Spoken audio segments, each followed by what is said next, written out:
인공 디스크든 유압술이든 청소 과정이 제가 중요하다고 말씀을 드렸는데요.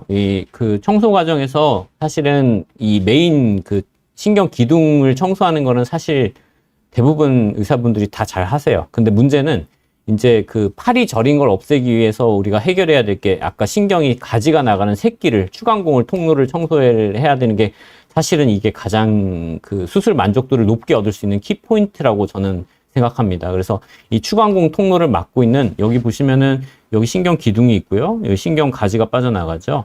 여기 보시면 이 핑크빛으로 이렇게 관처럼 되어 있는 게 척추 동맥이라는 혈관입니다. 그래서 이 신경 가지가 빠져나가는 이 추간공을 이제 결국에는 여기 운시네이트 프로세스라고 해서 갈고리, 한글로 번역하면은 갈고리 돌기라는 원래 정상 뼈인데요. 이 부분에 이제 디스크 찌꺼기라든지 연골 찌꺼기가 붙어서 이 뼈가 이렇게 골격이 돼서 이렇게 커집니다. 커져서 이 뾰족하게 자란 뼈가 결국에는 신경 가지를 누르는 게 우리가 팔이 저리고 어깨 아픈 원인이 되거든요. 그럼 수술할 때 이 부분을 완벽하게 제거를 하는 것이 사실은 환자가 수술하고 무슨 수술을 하던 간에 유압술을 하든 인공 디스크 수술을 하든 만족도를 높게 얻으실 수 있는 결과라고 생각하시면 되겠습니다. 근데 이게 처음에 수술하시는 분들은 굉장히 어려워요. 어렵고 왜 어렵냐면요. 뭐 그냥 자르면 되는 거 아니냐 이러시는데 바로 옆에 보시면은 요 신경 가지도 있고요. 여기 되게 중요한 척추 동맥이 있는데 이 척추 동맥은 굉장히 가느다란 동맥 혈관인데요. 이게 진짜 중요한 혈관인 게 이게 결국에는 뇌로 가는 혈액 공급을 하는 메인 그 혈관 중에 하나예요. 양쪽에 하나씩 있고요. 그럼 예를 들어 이 뼈를 이제 골격을 이제 이 그 갈고리 돌기뼈를 제거를 하고자 할 때 잘못 의사가 실력이 없어가지고 잘못 조작하다가 뭐 실력이 꾸지 없다기보다 실수로 이거를 옛날에는 다 드릴로 갈았거든요. 드릴로 갈다가 이 혈관을 뭐 예를 들어 손상을 주거나 하면은 과다 출혈이 일어나거나 아니면 실제로 뭐 출혈이 일어났는데 겨우 막았어요. 막았는데 그럼 이 혈관은 막히게 되니까 뇌로 가는 혈액 공급이 일부분이 막히게 되는 겁니다. 그럼 뇌경색이 올 수도 있고. 그래서 의사들은 환자분들의 안전을 위해서 최대한 과거에는 이걸 굉장히 조심스럽게 제거하거나 아예 그냥 제거를 포기하는 의사 선생님들도 많았어요. 그러니까 이제 소위 말해 수술을 하고 나서도 증상이 남게 되는 거죠. 그런 부분들은 이제 의사분들이 환자분한테 설명할 때 이 부분까지는 너무 위험해서 해결을 못 하니까 일단 어느 정도 만족하셨으면 그대로 살라는 말이 그래서 나오는 겁니다. 그래서 이 척추신경 가지와 척추 동맥의 손상 위험 때문에 기존에는 요 세모 부분을 드릴로만 얇게 그냥 만들거나 제거를 거의 못하고 나오시는 경우가 많았습니다. 여기서 보면은, 여기 보면 빨간 여기서는 MRI 상으로는 아까 보여드린 요 단면도인데요. 요 까만 요 동그라미가 이게 척추 동맥이 되겠고요. 이게 여기 갈고리 돌기뼈 이렇게 덧뼈로 자란 그 찌꺼기 덩어리가 되겠습니다. 그러면 우리가 이 혈관이 여기 있고 신경 가지는 일로 나가고 이 노란 부분을 다 제거를 해야 완벽하게 환자가 좋아지게 될 텐데요. 여기 바로 옆에 혈관도 붙어 있고 여기는 신경 가지도 있는데 과연 이거를 정말 과감하게 뭐 환자를 상대로 이렇게 과감하게 절제할 수 있는 의사가 사실은 잘 없거든요. 그러니까 그래서 이제 물론 시간을 들여서 공을 들여서 오랜 시간 동안 이렇게 깎아내는 선생님들도 물론 많으십니다. 근데 대부분은 요 기둥 부분을 해결하시고 요 가지 부분을 해결을 못하고 나오는 경우가 많습니다. 그래서 환자분들이 뭐 척수증이나 이런 마비 증세는 풀려도 팔저림이 남아있는 경우가 보통 이거를 이제 완벽하게 제거를 못해서예요.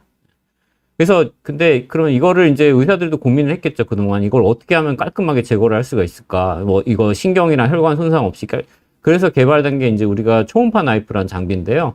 저도 이거를 쓴 지가 거의 벌써 이제 수술 시작하고 나서 지금 한 3, 4년 됐거든요. 이 장비로. 이 장비가 이 기존에 예전에는 다 드릴로 갈았다고 했잖아요. 드릴은 마치 치과에서 쓰는 드릴과 동일합니다.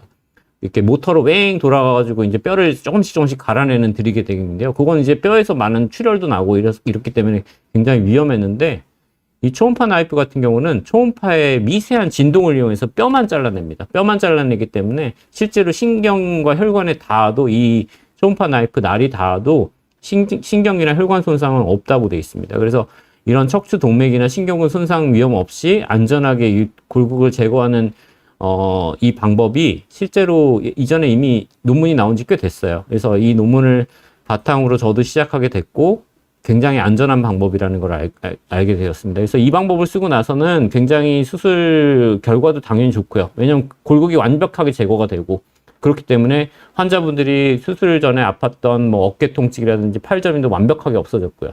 대신에 신경이나 혈관 손상의 위험은 거의 없어졌고, 그렇고 수술 시간도 훨씬 단축됐습니다. 예전에는 이거 들이밖에 없었을 시절에는 무서워가지고 정말 세워라 내워라 이렇게 갈아냈어요. 근데 그 시간도 사실 이거를 하면은 신경이나 혈관 손상의 위험이 너무 없다 보니까 깔끔하게 그냥 빠른 시간 안에 끝나기 때문에 수술 시간도 훨씬 단축이 됐고요. 그래서 결국에는 요 추간공이 막힌 부분을 해결하는데 이 초음파 나이프가 큰 도움을 주고 있다. 실제로 이 효과가 옳다는 게 입증된 논문도 이미 미국에서 나왔고요. 그래서 저는 아까 이런 식으로 뭉툭한 팁을 쓰시는 선생님들도 있고, 저는 이렇게 날로 된, 마치 칼날처럼 된 블레이드 타입을 저는 많이 선호해서 쓰는데요. 이런 식으로 방향을 이렇게 넣어가지고, 이런 식으로 그 뼈에 이제 칼집처럼 내가지고, 싹 잘라내가지고, 요 추간공 협착증을 해결하는 방법을 쓰고 있습니다. 요 추간공 협착증을 완벽하게 청소를 해야 환자분들이 대부분 만족을 크게 느끼십니다. 수술 후에. 방금 아까 보여드렸던 이 추간공 뷰라는 MRI 있죠? 이 추간공이 좁아진 부분도 이렇게 넓혀지는 것도 결국에는 이 초음파 나이프가 있기 때문에 이렇게 완벽하게 깔끔하게 제거된다는 것을 알 수가 있겠습니다. 물론 대가 선생님들, 우리나라 국내에 정말 수술 잘하시는 뭐 신경외과, 정형외과 대가 선생님들 많으신데, 정말 그런 고수님들은 예전에 막 드릴이나 톱으로도 다 잘라내셨어요. 이런 것들을. 근데 뭐 이제 저같이 젊은 의사들이나 이런 분들은 아직까지 경험이 뭐 그렇게 많지 않으신 분들은 많이 미숙하기 때문에 이 장비가 나오면서는 훨씬 더 수월해졌다, 이렇게 이해를 하시면 되겠습니다. 전방 인공 디스크도 이렇게 말씀드린 대로 초음파 나이프로 이렇게 골고루 잘라내서 이렇게 넓어진 결과를 볼 수가 있고요. 아까 보여드린 똑같은 그림인데, 요거 그럼 너는 과연 어떻게 그렇게 깔끔하게 제거를 했냐, 저한테 많이 물어보세요. 실제로 다른 선생님들도. 저는 이 초음파 나이프를 씁니다, 이렇게 얘기를 하셔서 많이 따라 하시는 선생님들도 많이 봤고요, 제가. 실제로 뭐 이게 척수증 환자분들 이렇게 막 다리 비틀거리면서 못 걸으시는데요. 척수증 해결되면 이렇게 잘 걸으십니다. 이거는 이제 메인 기둥 해결했을 때 나타나는 현상이고요. 팔 저림이나 뭐 어깨 통증 이런 것들은 아까 말씀드린 초음파 나이프로 추간공 협착까지 완벽하게 해결을 해야 좋아집니다.